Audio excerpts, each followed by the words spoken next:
Hey, good afternoon, everybody. It is March 5th, 2026. We're going to read from Exodus chapter 16 and Luke chapter 19. All right, so in 15, we saw that great song from Moses about God's power in taking them out of Egypt. And we saw the response from the people that they started complaining about not having enough water to drink. And God had to do that miracle with the wood that turned bitter water into sweet water, so they were able to drink it. But then he took them to a land with 12 springs and said, all you had to do is wait. Trust me. That's what one of the things he's teaching these people as they come out. Trust in me. And we're going to get some more of that here in chapter 16. And they journeyed from Elim, and all the congregation of the children of Israel came to the wilderness of Sin, which is between Elim and Sinai, on the 15th day of the second month after they departed from the land of Egypt. Then the whole congregation of the children of Israel complained against Moses and Aaron in the wilderness. And the children of Israel said to them, Oh, that we had died by the hand of the Lord in the land of Egypt, when we sat by the pots of meat, and when we ate bread to our fill, for you have brought us out into this wilderness to kill this whole assembly with hunger. Then the Lord said to Moses, Behold, I will rain bread from heaven for you, and the people shall go out and gather a certain quota every day, that I may test them, whether they will walk in my law or not. And it shall be on the 6th day that they shall prepare what they bring in, and it shall be twice as much as they gather daily. Then Moses and Aaron said to all the children of Israel, At evening you shall know that the Lord has brought you out of the land of Egypt. And in the morning you shall see the glory of the Lord, for he hears your complaints against the Lord. But what are we that you complain against us? Also Moses said, This shall be seen when the Lord gives you meat to eat in the evening, and in the morning bread to the full. For the Lord hears your complaints which you make against him. And what are we? Your complaints are not against us, but against the Lord. Then Moses spoke to Aaron, Say to all the congregation of the children of Israel, Come near before the Lord, for he has heard your complaints. Now it came to pass, as Aaron spoke to the whole congregation of the children of Israel, that they looked toward the wilderness, and behold, the glory of the Lord appeared in the cloud. And the Lord spoke to Moses, saying, I have heard the complaints of the children of Israel. Speak to them, saying, At twilight you shall eat meat, and in the morning you shall be filled with bread, and you shall know that I am the Lord your God.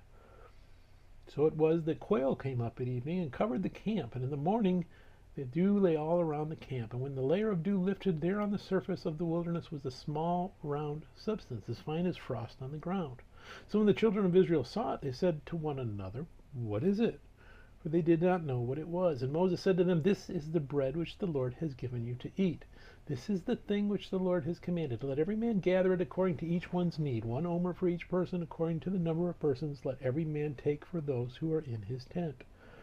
Then the children of Israel did so and gathered, some more, some less. So when they measured it by omers, he who gathered much had nothing left over, and he who gathered little had no lack. Every man had gathered according to each one's needs. And Moses said, Let no one leave any of it till morning. Notwithstanding, they did not heed Moses, but some of them left part of it until morning, and it bred worms and stank. And Moses was angry with them, so they gathered it every morning, every man according to his need, and when the sun became hot, it melted. And so it was on the 6th day that they gathered twice as much bread, 2 omers for each one. And all the rulers of the congregation came and told Moses. Then he said to them, This is what the Lord has said. Tomorrow is a Sabbath rest, a holy Sabbath to the Lord. Bake what you will bake today, and boil what you will boil, and lay up for yourselves all that remains to be kept until morning. So they laid it up till morning, and as Moses commanded. And it did not stink, nor were there any worms in it. Then Moses said, Eat that for today is a Sabbath to the Lord. Today you will not find it in the field. 6 days you shall gather it, but on the 7th day, the Sabbath, there will be none. Now it happened that some of the people went out on the 7th day to gather, but they found none. And the Lord said to Moses, How long do you refuse to keep my commandments and my laws? See, for the Lord has given you the Sabbath. Therefore he gives you on the 6th day bread for 2 days. Let every man remain in his place. Let no man go out of his place on the 7th day. So the people rested on the 7th day. And the house of Israel called its name manna. It was like white coriander seed, and the taste of it was like wafers made with honey. Then Moses said, This is the thing which the Lord has commanded. Fill an omer with it to be kept for your generations, that they may see the bread with which I feed you in the wilderness, when I brought you out of the land of Egypt. And Moses said to Aaron, Take a pot and put an omer of manna in it, and lay it up before the Lord to be kept for your generations.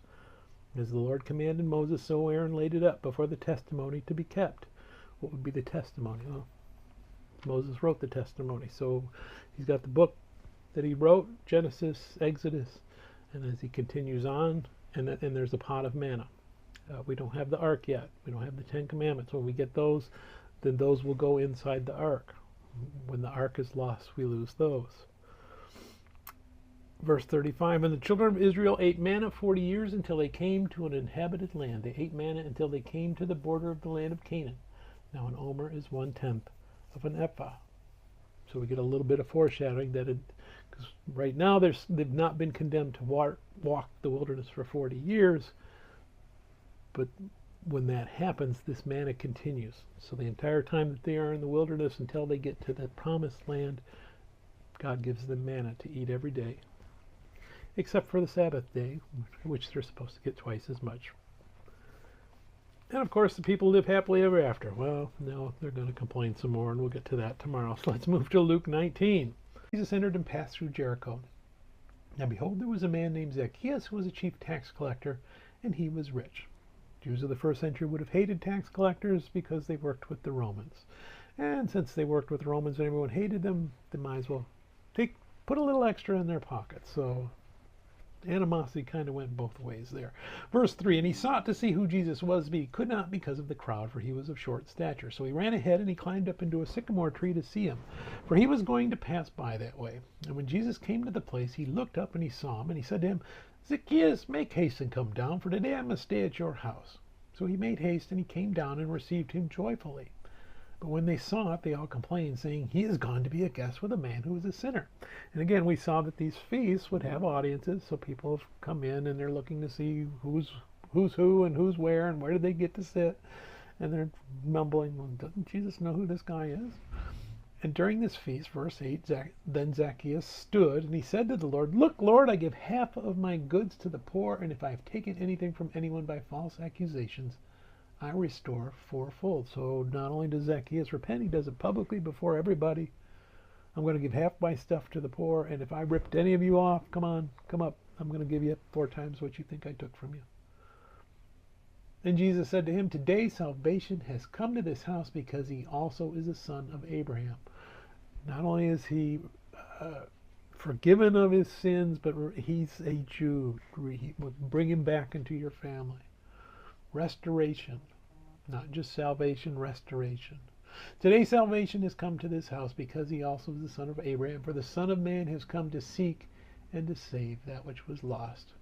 Now as they heard these things, he spoke another parable because he was near Jerusalem. This is his last journey into Jerusalem.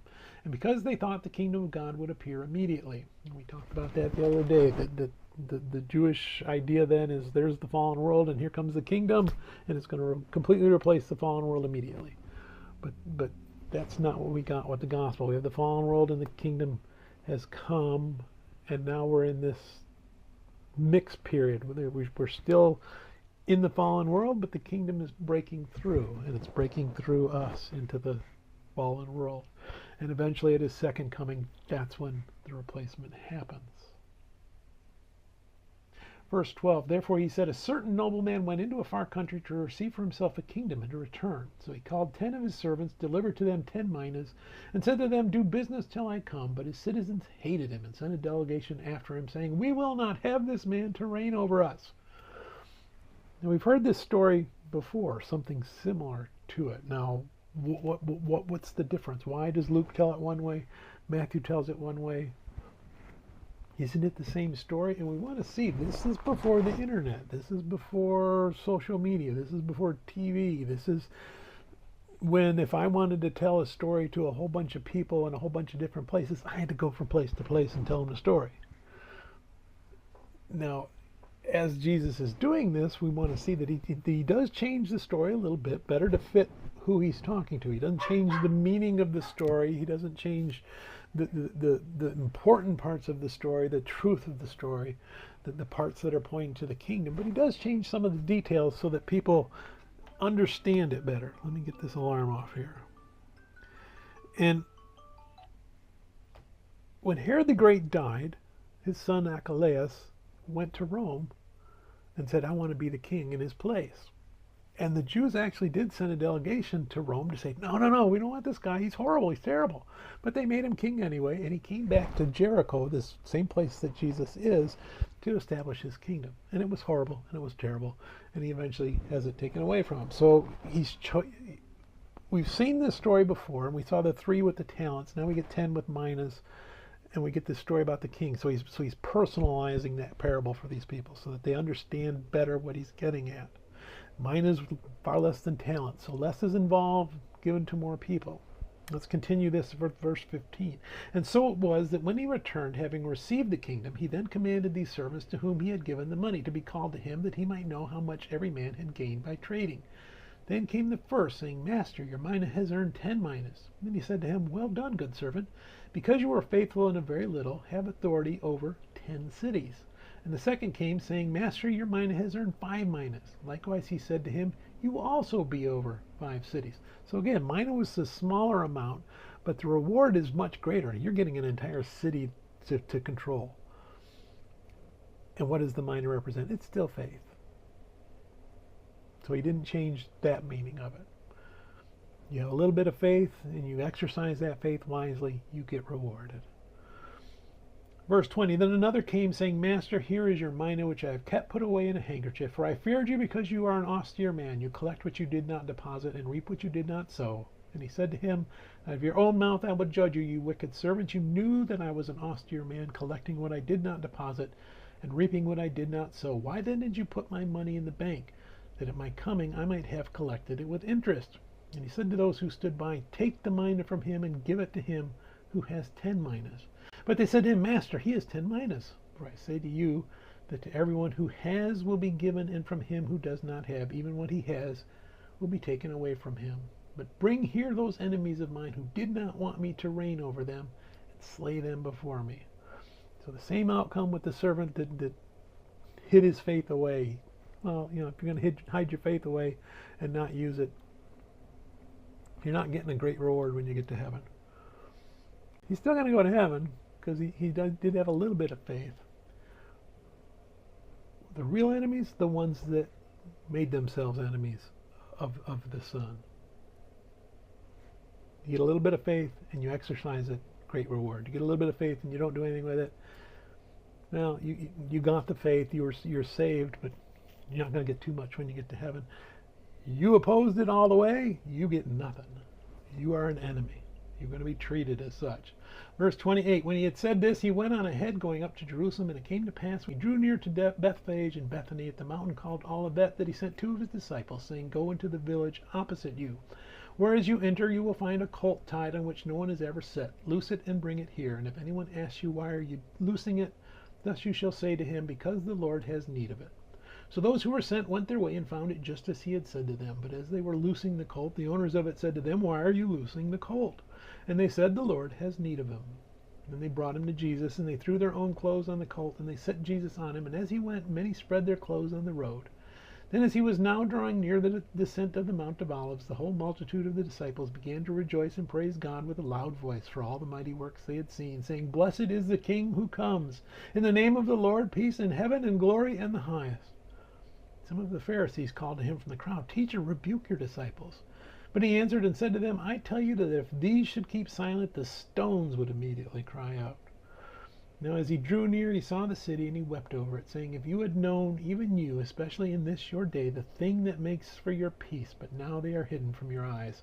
For days will come upon you, when your enemies will build an embankment around you, surround you, and close you in on every side, and level you and your children within you to the ground. And they will not leave in you one stone upon another, because you did not know the time of your visitation. And that happens in 70 AD, when Rome tears the temple down, builds an embankment, surrounds the city, conquers it piece by piece. Verse 45, Then he went into the temple, and he began to drive out those who bought and sold in it, saying to them, It is written, My house is a house of prayer, but you have made it a den of thieves. And he was teaching daily in the temple, but the chief priests, the scribes, and the leaders of the people sought to destroy him, and were unable to do anything, for all the people were very attentive to hear him. May God bless the reading of his word. May God bless you. Bye.